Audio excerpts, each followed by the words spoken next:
নমস্কাৰ প্ৰিয় শ্ৰোতা বন্ধু, ভয়েস অফ ৰেডিঅ'লৈ আপোনালোকক স্বাগতম জনাইছো।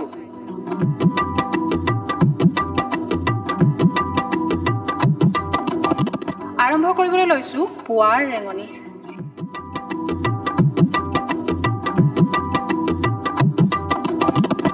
আজি 2021 চনৰ অক্টোবৰ মাহৰ 3 তাৰিখ দেওবাৰ।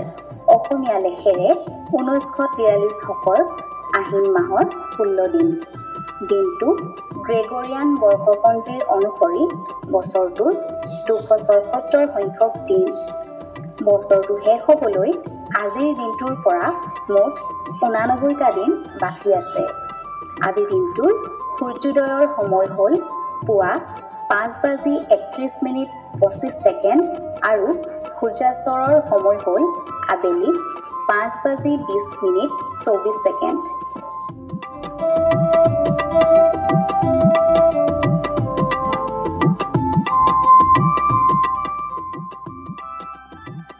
মানুহে যিমান কিতাপ পঢ়িবলৈ শিকে সিমানে ভাবিবলৈ শিকে।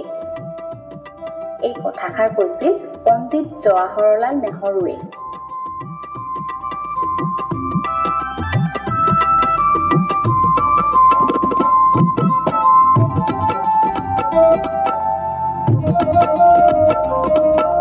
প্ৰিয় শ্ৰোতা বন্ধু, আজিৰ দিনটোৰ কেইটিমান উল্লেখযোগ্য ঘটনাৰ বিষয়ে জানো আহক।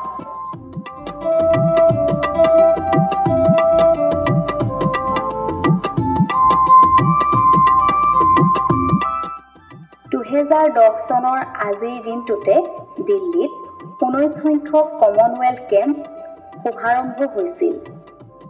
1935 চনৰ আজিৰ দিনটোতে গোৱালপৰীয়া লোকগীতৰ শিল্পী প্ৰতিমা পাণ্ডে বৰুৱাৰ জন্ম হৈছিল।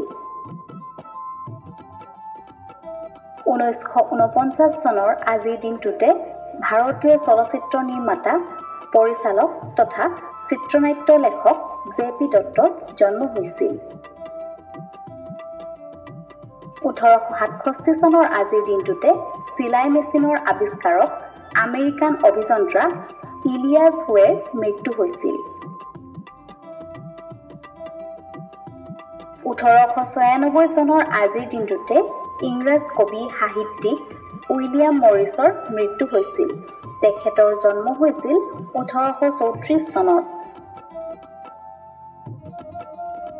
1945 চনৰ আজিৰ দিনটোতে বিশ্ব ট্ৰেড ইউনিয়ন ফেডাৰেচন প্ৰতিষ্ঠিত হৈছিল। 1958 চনৰ আজিৰ দিনটোতে ইংলেণ্ডে প্ৰথম পাৰমাণৱিক বোমা পৰীক্ষা চলাইছিল।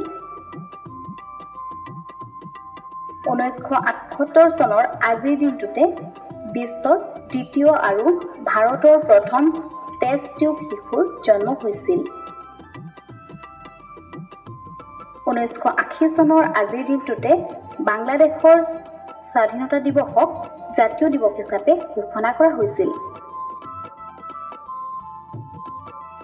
1990 চনৰ আজিৰ দিনটোতে দুই জাৰ্মানী অৰ্থাৎ পূৰ্ব জাৰ্মানী আৰু পশ্চিম জাৰ্মানী আনুষ্ঠানিকভাৱে একত্ৰিত হোৱাৰ কথা ঘোষণা কৰিছিল।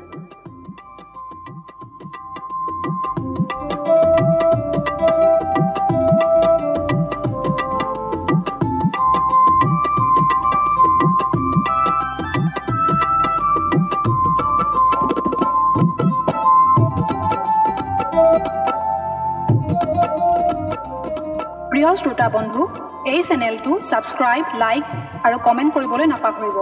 আপোনাৰ আজিৰ দিনটো শুভ হওক, মংগলময় হওক, তাৰেই কামনাৰে অনুষ্ঠানৰ পৰা বিদায় লৈছোঁ। ধন্যবাদ।